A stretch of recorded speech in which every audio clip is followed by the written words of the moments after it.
Amen. Hallelujah. Hello. Ba't ayaw? Hello. Isang mapagpala pong araw sa ating lahat. Tayo po ba'y nagagalak na mag-aral ng salita ng Diyos sa umagang ito? So palakpakan po natin ng Panginoon. Ang ating pong pag-aaralan sa umagang ito ay matatagpuan po natin sa Juan 13 verses 34 hanggang 35. Babasahin ko po. Ang sinasabi po rito, isang bagong utos ang ibinibigay ko sa inyo. Mag-ibigan kayo. Kung paanong iniibig ko kayo, gayon din naman mag-ibigan kayo. Kung kayo'y mag-ibigan, makikilala ng lahat na kayo'y mga alagad ko. Tayo po'y manalangin. Hallelujah. Salamat po aming Ama sa oras na ito. Sa iyong mga banal na salita na ipinagkaloob mo po sa amin upang ipahayag mo, Panginoon, sa aming kalagitnaan sa oras na ito, O God. Lord, patuloy mo akong itago sa iyong likuran upang ikaw ang makita at mayag sa aking buhay. At salamat sa patnubay ng iyong banal na Espiritu Santo upang kami ay pangunahan, Panginoon, sa mga salita mong ito upang maunawaan namin mabuti ang nais mong ipahayag sa aming kalagitnaan sa oras na ito, O God. At patuloy ng kaluban mo lamang ang masunod, Panginoon. Salamat sa masaganang kapahayagan, wisdom and knowledge, O God, na ipagkaloob mo sa iyong abang lingkod. At salamat sa mga bukas na espiritual na puso, mata, kaisipan ng tainga ng bawat isa upang maunawaan naming mabuti ang iyong mga banal na salita. Ito'y matanim sa aming mga puso't isipan at ito ay mamunga ng masagana, O God, sa biyaya niyo po in the name of Jesus Christ. Salamat po aming Ama, balutin mo rin banal na presensya, lugar na ito at amin ang inangkin, na aming kahilingan, O God, ay amin ang tinanggap sa oras na ito, Ama, sa pangalan ng anak naming Panginoong Hesus. Ang lahat ay magsabi ng Amen. So, pinamagatan ko po ito na makikilala ng lahat na alagad tayo ni Kristo kung tayo ay mag-ibigan. Diba? Sapagat ang Diyos nga po ay pag-ibig. At tayo, bilang mga anak ng Diyos, so dapat ito po ay makita sa bawat isa sa atin. So, ito po dito sa John chapter 13, nung sinabi po ito ng Panginoon, ang Panginoon po mismo ang nagbigay nito, ng utos na ito sa kanyang mga alagad sapagat alam niya na malapit na ang kanyang paglisan sa mundo. Kasi ito yung time na siya po ay pagkakanulunan ni Judas Iscariote. At dahil doon, meron po siyang itinagubilin sa kanyang mga alagad. At ang tagubiling ito, ang sinasabi po niya rito, na isang bagong utos ang ibinibigay ko sa inyo. Mag-ibigan kayo kung paanong iniibig ko kayo, ganun din man mag-ibigan kayo. Kung mag-ibigan kayo, makilala ng lahat na kayo mga alagad ko. So ito po ay utos ng Diyos sa atin, na hindi po natin pwedeng baliwalain, sapagat ito ay nagpapakilala, kung meron tayong pag-ibig, ito ay pagkakilanlan sa atin ng mga tao sa buong mundo na tunay tayong mga alagad ni Kristo. Sapagat si Kristo nga po ay umibig sa bawat isa sa atin, di ba? Ang daming sakripisyo niyang ginawa para tayo ay abutin, para tayo ay alisin sa sanlibutan ito at dalhin niya sa kanyang presensya dahil ayaw niya ang bawat isa sa atin ay mapahamak. Ang nais niya, makasama niya tayo, makapiling niya tayo sa kanyang kaharian. Kaya, gayon na lamang ang pag-ibig ng Diyos sa buong sanlibutan, ibinigay niya ang kanyang bugtong na anak upang ang sino mang sumampalataya sa kanya ay hindi mapahamak. So, ayaw ng Diyos na tayo ay mapahamak. Ang salitang gayon na lamang ang pag-ibig ng Diyos, ito po ay hindi kayang sukatin kung gaano ito kalawak, kung gaano ito kalalim. Ang salitang gayon na lamang. So, hindi po natin ito pwedeng sukatin. Kaya matindi po ang pag-ibig ng Diyos sa bawat isa sa atin. Ginawa po niya ang lahat para maipadaman niya ang pag-ibig niya, ang pagpapahalaga niya sa bawat isa sa atin. Amen? Ibinigay niya ang kanyang bugtong na anak, ang kanyang kaisa-isang anak, na hindi niya ipinagdamot sa atin, isang mabuting anak, isang masunuring anak, na inihandog niya doon sa krus ng Kalbaryo upang tayo ay magkaroon ng kapatawaran sa ating mga kasalanan. At dahil doon, tayo bilang mga alagad ni Kristo, dapat ito'y makita sa bawat isa sa atin, na tayo ay merong pag-iibigan sa isa't isa, kung paano tayong iniibig ni Kristo. So ganun din po dapat ang makita sa bawat isa sa atin, di ba?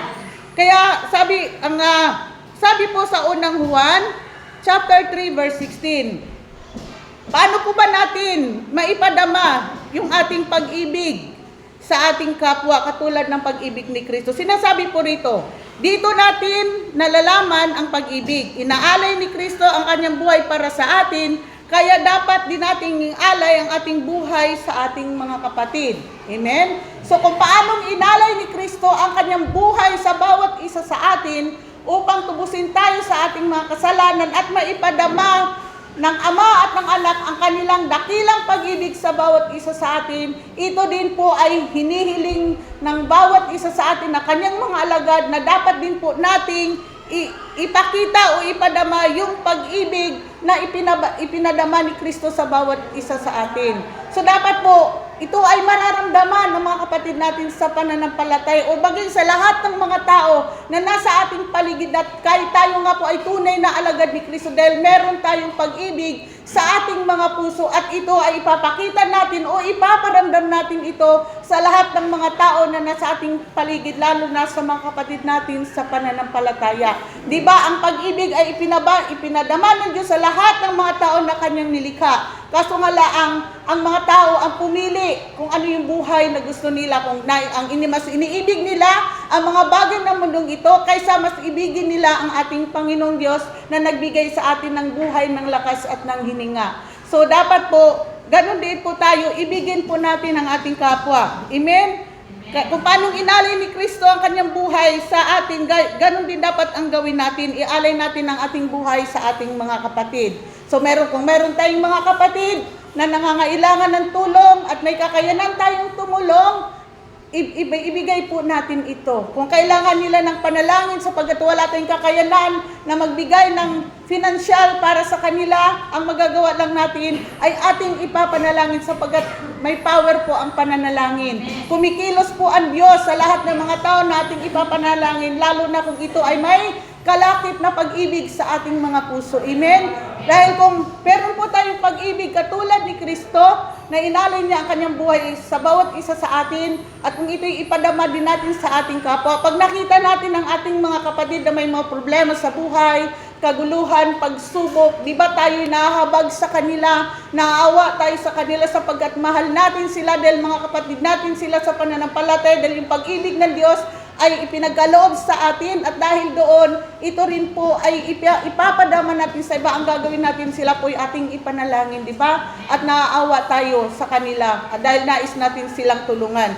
So dapat maging ganun din po tayo. Ipinapanalangin tayo ng Panginoon pag tayo may mga problema, pagsubok sa buhay para tayo ay ma-overcome natin ang lahat ng kasamaan at kasalanan ng mundong ito. So dapat po marunong din po nating malasakitan ng iba sa pagitan ng ating pananalangin o sa ano yung mga kakayanan na material na bagay na pwede nating itulong sa kanila. So dapat po may kumbagay may gawa.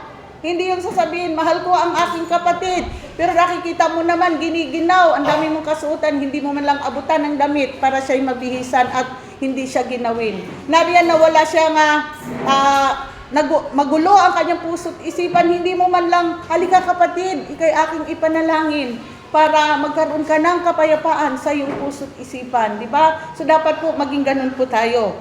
Mayroon tayong paglilingkuran natin, iaalay din natin ang ating buhay sa ating mga kapatid. Hindi lamang po para sa ating pamilya, para sa ating mga anak, sa ating mga mahal sa buhay, kundi ibigay po natin ang ating buhay sa bawat isa sa atin. Kasi pag ginawa natin iyon, makikita ng mga tao na sa ating paligid na at talaga itong iglesyang ito ay tunay na mga alagad ni Kristo sapagkat naroon ang kanilang pagmamahalan at ang kanilang pagtutulungan. Amen? So paano po ba ipinakita ng ating Panginoon? Paano po niya inalay ang kanyang buhay sa atin? Di ba ang sabi sa Filipos chapter 2, sabi rito, kahit taglay niya ang kalikasan ng Diyos, hindi niya ipinagpilitang manatiling kapantay ng Diyos. Di ba siya ay Diyos? Pero anong ginawa niya? Hinubad po niya ang kanyang pagka-Diyos. Kinalimutan niya kung sino talaga siya para maipadama niya sa atin ang kanyang pag-ibig sa bawat isa sa atin. Ang sarap kaya siguro ng buhay niya doon sa langit. Siya ay maaari siya pinaglilingkuran doon ng mga anghel at siya isa-isang anak ng Diyos.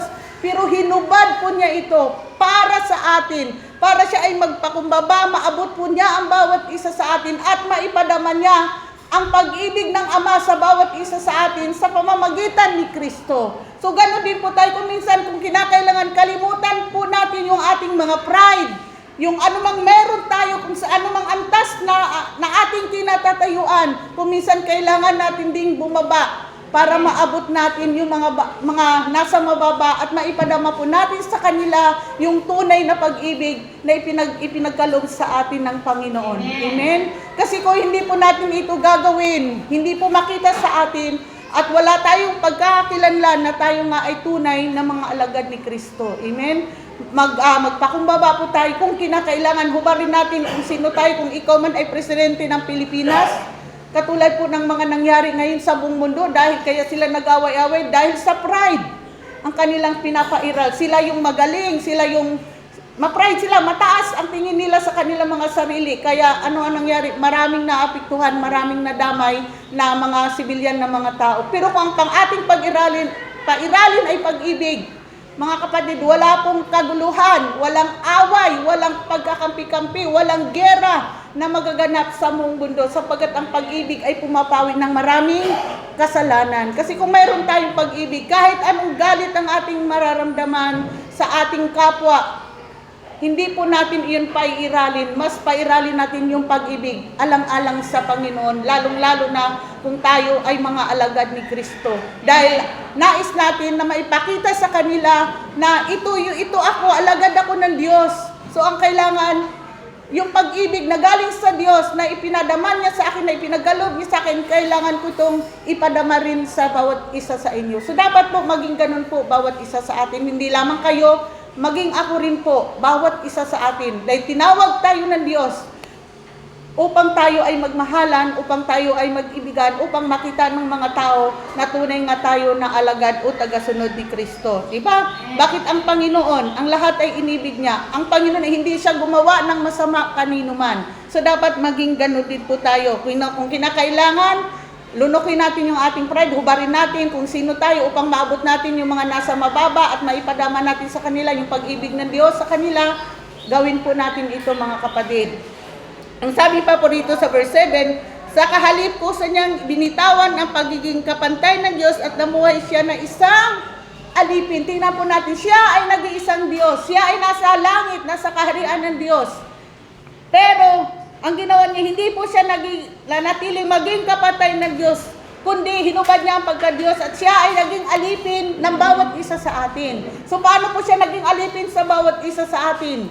Sa magitan po ng pag-alay niya ng kanyang buhay doon sa krus ng Kalbaryo. Ano ang sabi ng Panginoon? Kung nais nating maging alagad niya, kailangan tayong magpakaalipin sa iba. Di ba? Sapagkat makikita ng Diyos na tayo nga ay karapat dapat na maging alagad niya kung tayo muna ay magpakababa muna tayo sa harapan ng Panginoon. Kung paano si Kristo na nagpakumbaba siya sa harapan ng Ama, sinunod niya ang utos ng Ama, na hindi siya nagreklamo, bagamat wala siyang kasalanan, at siya po ay naging tapat at sumunod sa Ama.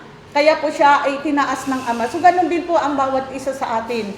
Kung makita po sa atin na tayo ay naglingkod tayo sa ating kapwa, anuman ang kanilang mga kahinaan, kakulangan at kapintasan, at patuloy nating pinaglilingkuran ang bawat isa upang ang bawat isa ay patuloy na lumago sa ating buhay espiritual at paglilingkod sa Panginoon, ay tayo rin po ay pagpapalain ng Diyos. Amen? Palakpakan po natin ang Panginoon.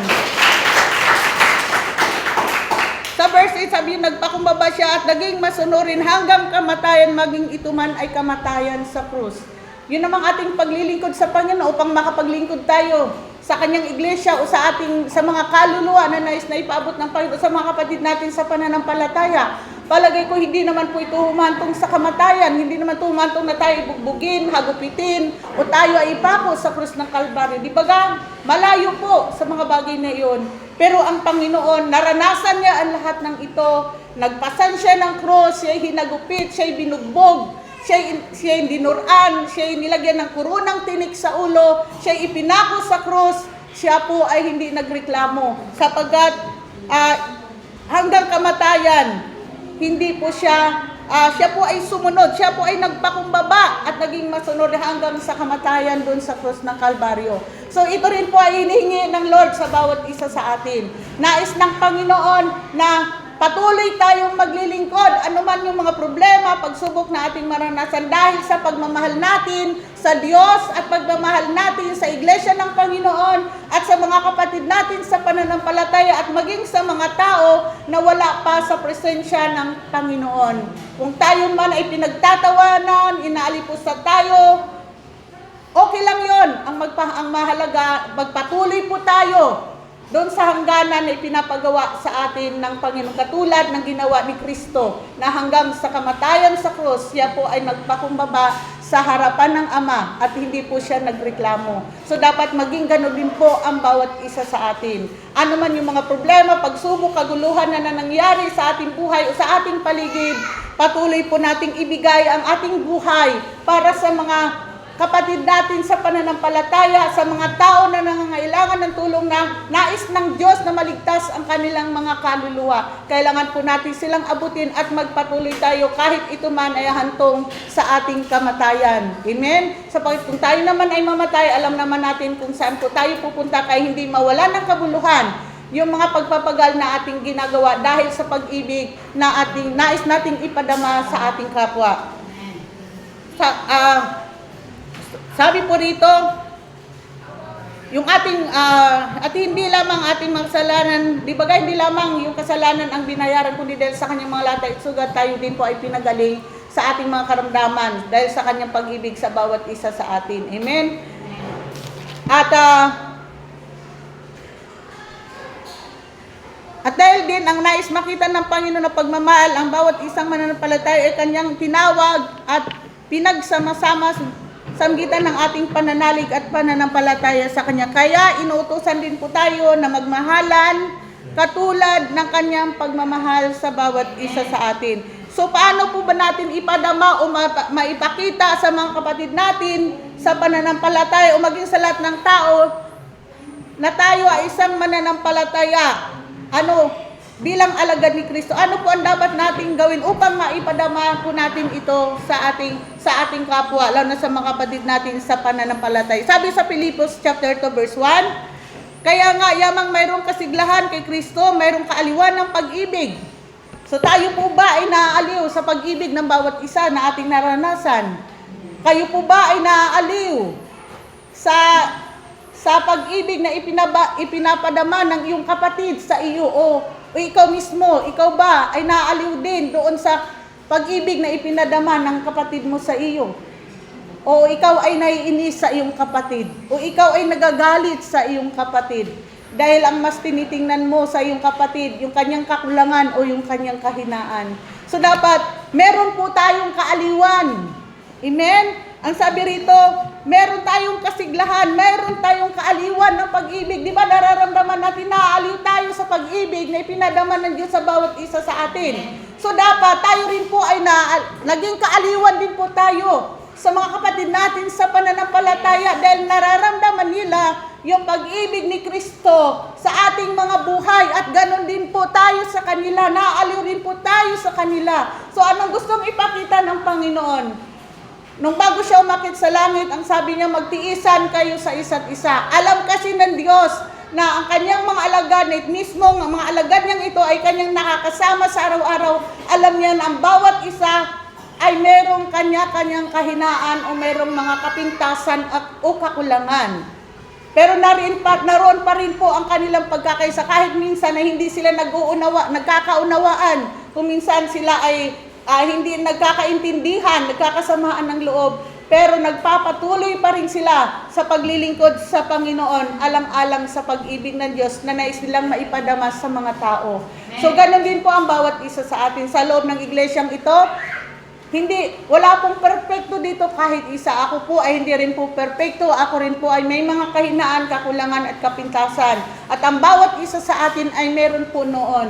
So ang pairalin natin, yung sa kabila ng ating kahinaan, kakulangan at kapintasan, mararamdaman pa rin po natin yung kasiglahan kay Kristo at yung kaaliwan ng pag-ibig na ipinagkaloob sa bawat isa sa atin. Amen? So wag po nating titingnan ang ating ating kahinaan kapintasan, sapagkat wala nga pong perpekto, ang bawat isa sa atin ay nagkasala, walang matuwid, wala kahit isa. So ang gagawin natin, ipanalangin po natin ang isa't isa. Amen. Huwag tayong magkakagatan, sapagkat ito ay kasiraan ng iglesia.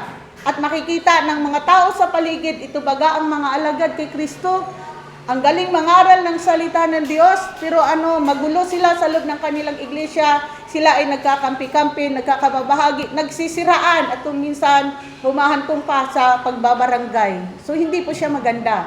So ang kailangan nating gawin, meron pa rin po tayong kasiglahan kay Kristo at kaaliwan ng kanyang pag-ibig. Ano pa? Merong pakikiisa ng Espiritu Santo at merong kagandang loob at malasakit para sa isa't isa. So anong sabi rito? Meron tayong kagandang loob at malasakit sa isa't isa. So ibig sabihin nun, hindi ka gagawa ng anumang masama sa iyong kapatid o kanino mang tao. Kundi kagandang loob, puro kabutihan ng ating ipapadama o ipakikita natin sa bawat isa. Mahirap po itong gawin, di ba po? Kasi kuminsan umiiral pa rin yung ating pagiging tao. Kaya ang mahalaga talaga na lagi tayong nakikipag-isa sa Espiritu Santo. Kasi ang Holy Spirit lang ang tutulong sa atin at magbigay sa atin ng lakas, kapangyarihan, pagnanasa at kakayanan na magawa po natin ang mga bagay na ito. Kaya lagi po tayong makikipag-isa sa Espiritu Santo upang magawa po natin ang paggawa ng kagandang loob at magkaroon tayo ng malasakitan sa isa't isa. Kasi kung makita po ito ng mga tao na wala sa Panginoon, makikita po nila, mararamdaman po nila na tunay nga na ang mga taong ito, ang mga mananampalatayang ito ay mga alagad ni Kristo sapagkat naroon ang kanilang pagmamahalan, ang kanilang pag-uunawaan, ang kanilang pagtutulungan, ang kanilang pagdadamayan at pagkakaisa sa kabila ng kakulangan at kahinaan ng bawat isa sa atin. So mahayag po ang pag-ibig ng Diyos sa bawat isa sa atin. Pero kung wala tayo ng mga bagay na ito, kailanman ay hindi mahayag ang pag-ibig ng Diyos sa mga tao na nasa ating paligid. Hindi po nila ito mararamdaman. At dahil doon, hindi po tayo maging epektibo na mga alagad ni Kristo. Hindi po nila iisipin na tayo ay mga alagad ni Kristo sapagkat mga hindi po magagandang bagay ang ating ginagawa. So ang hinihiling po dito, bilang tayo ay na kay Kristo, dapat meron tayong malasakit sa isa't isa at kagandahang loob. So malasakitan natin ang isa't isa, abutin natin ang isa't isa, huwag nating titingnan ang kanyang kahinaan, ang mga mali niyang nagawa at kung minsan nga tayo ay nasasaktan ng ating kapatid o kung sino mang tao, ay alisin po natin iyon. Patuloy po nating ipadama ang pag-ibig ng bawat isa at maging kaaliwan po tayo ng iba. Amen?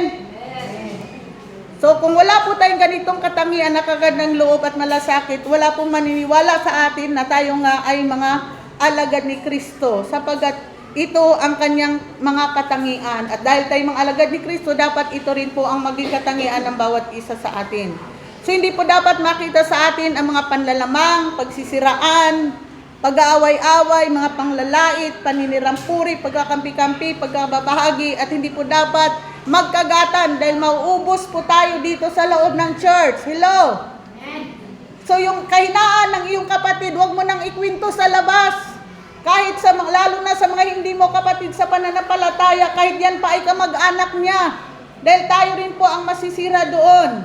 Amen? So ipanalangin na lang po natin. Kahit tayo ay nalamangan, ay panalangin na lang po natin. Huwag na nating palakihin yung isyong iyon. So dapat po matuto tayong umintindi at umunawa anuman ang kapintasan o kakulangan ng bawat isa. Pag-ibig pa rin po ang ating paiiralin. Amen? Ito po, ako po yung nakikikintos sa inyo. Ito po ay totoong nangyari. Ako po mayroong isang customer, na itong customer kong ito, meron siyang kamag-anak sa ibang bansa na isang Kristiyano. Ngayon, itong Kristiyanong ito, lagi siyang sinisiran ng salita ng Diyos. Matagal na siyang sinisira ng salita ng Diyos at dahil doon sinabihan siya, maghanap ka ng church diyan sa Infanta na pwede mong masilungan. So siya po ay nagtanong-tanong po siya at meron po siyang kaibigan na isang mananampalataya at na siya po ay nakiusap, pwede ba dalhin mo ko doon sa iglesia nyo? Kasi naghahanap ako ng iglesia na aking masisilungan sapagkat yun ang sabi ng aking pinsan para lumago ako sa aking buhay espiritual at makiisa ako sa gawain ng Panginoon. So siya po ay dinala doon. At nung matapos po ang gawain, sinabi nung kanyang kaibigan na nagdala sa kanya doon kasi nakita niya na meron siyang kaibigan na may sasakyan na ang daan nito ay sa bahay nila. Edi sabi, siya nakiusap na isabay niya itong kaibigan niyang ito sa pag-uwi dahil madadaanan naman yung bahay nila. Siya po isinakay doon sa kotse. Pagdating po, kasi ito po yung paradahan na sa gilid ng church, nung sila po umalis na at dumating doon sa pinto sa harapan ng church, siya po, yung sasakyang iyon, yung nag-drive na iyon, ay hinarangan po ng isang kapatid niya sa pananampalataya sa iglesyang iyon. At yun palang magkapatid na iyon sa pananampalataya ay meron silang di pagkakaunawaan. So sila po ay medyo nagkasagutan at sila nga po ay naghamunan na ng suntukan. Pero hindi naman po yun nangyari kasi parang yatang may umawat. Ngayon, nung nakita niya ako, nung ako'y nagmasahe sa kanya, sabi niya sa akin, hindi na ako babalik sa iglesyang iyon. Sabi ko, bakit? Na-shock ako sa nakita ko, sa naranasan ko. Sabi niya, ang iglesyang iyon ay walang pag-ibig. Kaya hindi na ako babalik sa iglesyang iyon. So kita po natin, pag wala pong pag-uunawaan, pag walang pagtitiisan, kung walang katyagaan ng bawat isa, pagpipigil sa sarili, sino po ang nasisira? Ang iglesia ng Diyos, ang gawain ng Panginoon, at mapapahiya po tayo sa sanlibutan. Amen? So dapat itong kaluluwang ito ay madala niya sa iglesyang iyon. Pero dahil sa kanyang naranasan, sinabi niya sa kanyang sarili, hindi na ako babalik sa iglesyang iyon. Walang pag-ibig doon. Kaya kailangan po talaga sa atin, kasi hindi naman talaga maiwasan na magkakaroon ng problema ang bawat isa. Tayo ay pinagsama-sama dito na hindi tayo perfecto. So wag nating pairalin ano man yung mga galit, sama ng loob na ating nararamdaman. Amen? Kailangan po natin, yung pigilan po natin ang ating sarili. Yung pag-ibig pa rin po ang ating ihasik natin. Ano man yung mga sama ng loob na ating naranasan. Alang-alang sa Panginoon. Kaya nakakalungkot po yung pangyayaring doon at nawa naman hindi po yun mangyayari sa bawat isa sa atin sa iglesyang ito. Amen? Kaya dahil ang lagi nating pairalin ay ang pag-ibig. Huwag nating titingnan ang kamalian ng bawat isa at ang kahinaan, kundi yung pag-ibig pa rin ang ating pairalin, yung pagpipigil sa sarili. Ang sabi rin po dito sa Galatia 5:22-23, subalit ang bunga ng Holy Spirit ay pag-ibig. Di ba nasa atin, tinanggap natin si Kristo, nang tayo nananalig sa Kanya, at nung tinanggap natin siya, nasa atin ang Kanyang Banal Espiritu Santo, at nung nasa atin ang Holy Spirit, ano ang bunga ng Holy Spirit? Unang-una ay pag-ibig. Di ba So dapat, nasa atin ang Holy Spirit, ito ay makita sa bawat isa sa atin na mayroon tayong pag-ibig sa ating mga puso. Meron tayong kagalakan, kapayapaan, katyagaan. Kasi kasama na po ito Kung mayroon tayong pag-ibig, meron din tayong mga katangiang ito. Kasama na doon ang kabaitan, kabutihan, kahinahunan, at katapatan at pagpipigil sa sarili. Ito po ang dapat meron po tayo. Kasi kung meron tayong pag-ibig, kasama na po ang mga sangkap na ito. Naroon na yung ating katapatan, kaamuan, yung kabaitan, yung kahinahunan at pagpipigil sa sarili. Di ba ang noon ay 10 ang utos na ibinigay sa lumang tipan, pero ngayon sa bagong tipan ay 2 utos na lang ang ibinigay sa atin ng Ama. Ano yung pinakamahalagang utos? Yung una, ibigin natin ang Panginoon Diyos mo ng buong puso't isip, lakas at kaluluwa, at ibigin natin ang ating kapwa katulad ng pag-ibig natin sa ating sarili. So paano po ba natin iniibig ang ating sarili? Paano po ba natin iginagalang, pinapahalagan ng ating sarili? Nakakita ka na ba ng isang tao na sinusuntok niya, kinukurot niya, tinatadyakan niya ang kanyang sarili o inuuntog niya sa pader? Kung meron mang gagawa noon, yun ay wala sa kanyang sariling pag-iisip. Amen? Pero kung tayo ay meron tayong pag-ibig ni Kristo, kung mahalin natin ang ating kapwa, katulad ng pagpapahalaga natin sa ating sarili, Di ba ay ang pagpapahalaga natin sa ating sarili, ang pagmamahal natin sa ating sarili, ayaw natin ng ating sarili ay nagugutom. Ayaw natin ng ating sarili ay sinisira ang puri. Ayaw natin ng ating sarili na tayo ay pinapahiya, sinasaktan, tinatadyakan, kinukurot, sinusuntok. So ganun din po ang ating kapwa.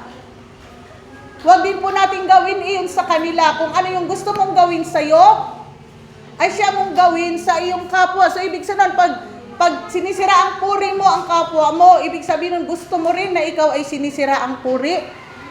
Pag nilalait mo ang kapwa mo, ibig sabihin nun, gusto mo rin sa iyong sarili na ikaw ay nilalait, inaalipusta, ipinapahiya. Di ba ayaw natin nun? So huwag natin gawin iyon sa ating kapwa. Mga kapatid, lahat tayo ay may kahinaan, may kapintasan. Pero kung talaga ang pag-ibig ng Diyos ay nais nating maipadama sa ating kapwa, lagi po tayong humingi ng biyaya sa Panginoon kung paano natin harapin ng tama yung mga maling bagay na nangyari sa ating buhay, lalong-lalo na sa mga kapatid natin sa pananampalataya. Amen? So, kung ayaw natin na ipahiya tayo, huwag din nating ipahiya ang ating mga kapatid sa pananampalataya. Amen? Igalang natin sila kung gusto natin na tayo ay igalang. Pahalaga natin sila nang higit kaysa sa atin. Di ba? Ang sabi sa ibang talata, isipin natin na masigit sila kaysa sa atin. Sapagat kung yun ang iniisip natin, hindi natin sila lulukuhin, hindi natin sila gagawa ng anumang kasamaan. Ang sabi po sa 1 John chapter 4 verse 7 and 8, sabi po rito, mga minamahal, mag-ibigan tayo sapagkat mula sa Diyos ang pag-ibig. So saan galing ang pag-ibig? Mula sa Diyos. Kung tayo ay galing sa Diyos, kung tayo ay mga anak ng Diyos at mga alagad ni Kristo, so dapat makita po ito sa bawat isa sa atin. Meron po tayong pag-ibig na itong pag-ibig na to ay galing sa Diyos at dumaloy sa bawat isa sa atin at dapat ito ay mararamdaman ng mga tao na nasa ating paligid. Tandaan natin kapatid, kung wala po talaga tayong pag-ibig, pati rin po tayo, hindi po tayo lalago sa ating buhay espiritual. Hindi po mangyayari ang kalooban ng Diyos sa ating mga buhay. Bakit? Sapagat kung wala po tayong pag-ibig na mula sa Diyos, katitisuran po tayo ng mga kapatid natin sa pananampalataya. Kaiinisan po tayo at dahil doon, kahit anong galing mong mangaral ng salita ng Panginoon sa harapan ng pulpito, kahit anong galing nating magpaawit, kung wala tayong pag-ibig mula sa Diyos, hindi po tayo magiging epektibo sa ating paglilingkod sa Panginoon at hindi po tayo paniniwalaan ng mga tao na ating sinisiran ng salita ng Panginoon. Amen? Amen. Kaya dapat makita po sa atin sapagkat sabi nga rito, sapagkat mag-ibigan tayo sapagkat mula sa Diyos ang pag-ibig. Ang bawat umiibig ay anak ng Diyos. Amen. So sino po rito ang mga anak ng Diyos? Taas ang kamay. So kung tayo ay mga anak ng Diyos, kailangan po natin na tayo ay matuto po tayong umibig sa lahat ng mga tao na nasa ating paligid, lalo na sa mga kapatid natin sa pananampalataya. Sapagat ito ay pagkakilanlan sa atin na tunay tayo na mga anak ng Diyos at tayo ay mga alagad ni Kristo. At sabi pa po rito sa verse 8, ang hindi umiibig ay hindi kumikilala sa Diyos. Sasabihin natin, nakilala ko si Kristo, ako ay nangangaral ng salita ng Diyos, ako ay nagpapaawit sa church, ako ay laging nananalangin, ako ay nag-i-evangelize sa mga tao upang maligtas ang kanilang mga kaluluwa, ngunit hindi ka naman marunong umibig. Sabi rito, ay hindi mo talaga kilala ang Diyos. Ikaw ay sinungaling. Ikaw ay hindi nagsasabi ng totoo. Amen? Sapagat hindi makita sa atin ang pag-ibig na galing sa Diyos. Ang sabi rito, ang hindi umiibig ay hindi kumikilala sa Diyos. At ang sabi rito, sapagat ang Diyos ay pag-ibig. At dahil ang buhay natin ay sa Diyos, tayo ay mga anak ng Diyos o pinili ng Diyos at mga alagad ni Kristo, dapat po tayo ay puspos ng pag-ibig. Amen? Ito po ang dapat na makita sa ating mga mananampalataya o tagasunod ni Kristo. Kasi kahit ialay man natin ang ating buhay, ibigay man natin ang lahat ng ating ari-arian at kayamanan, masalita man natin ang lahat ng salita ng mga anghel, o mapalipat man natin ang bundok na tumalon sa dagat, kung tayo naman ay walang pag-ibig, wala rin po itong kabuluhan. Amen. Sabi ron, para lamang tayong kumpiang na nag-iingay at masakit ito sa tainga. Kaya kahit anong galing nating mag-preach ng salita ng Diyos, kung tayo naman ay walang pag-ibig at hindi ito makita sa bawat isa sa atin, sapagkat tayo ay sakim, tayo ay makasarili. Ang lagi nating pinapairal ay mga panlalait, paninirampuri, pagkagalit at pagkapuot. Hindi po magiging epektibo ang salita ng Diyos sa bawat tao na makakarinig sa bawat isa sa atin. Amen? So, bilang tayo ay mga anak ng Diyos at tayo ay pinagsama-sama sa lugar na ito, dapat po makita po sa atin ang pag-ibig ng Diyos na dumadali sa bawat isa sa atin. Na tayo ay nagkakaroon ng kaaliwan sa bawat isa sa atin. Amen? Na hindi tayo kinakainisan ng kahit sino mang mga tao na sa mga kapatid natin sa pananampalataya. So sa umagang ito, tayo po tumayo at tayo po ay manalangin. Hallelujah! Purihin ka o God sa umagang ito, Panginoon. Hallelujah!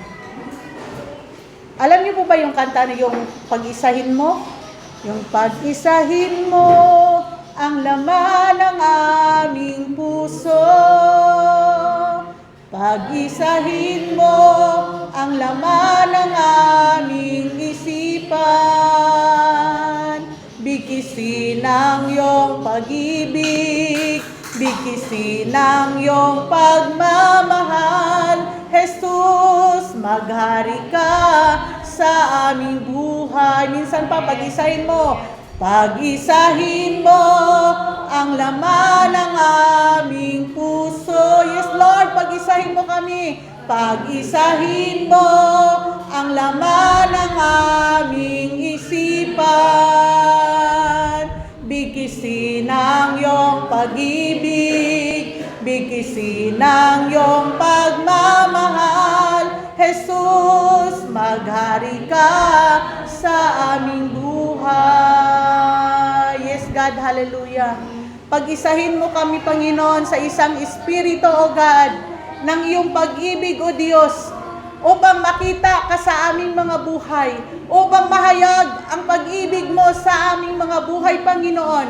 At ito po ay mararamdaman ng lahat ng mga tao na nasa aming paligid, O Diyos, lalong-lalo na po sa mga kapatid namin sa pananampalataya. Alam namin, Panginoon, na wala pong perpekto na tao, maging ang mga lingkod mo na yung tinawag at mga alagad mo.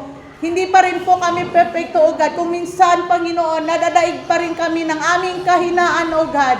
Kaya Lord, tulungan mo po ang bawat isa sa amin na magkaroon kami ng kaaliwan sa isang espiritu, sa isang pag-ibig na galing sa iyo, O God. At anuman yung mga masamang bagay na aming nararanasan sa aming kapwa, Panginoon, tugunan namin ito ng tama na kung saan yung pag-ibig, Panginoon, ang aming itugon sa mga bagay na ito, pang-unawa at pagpapatawad, O God, at pagpapakumbaba.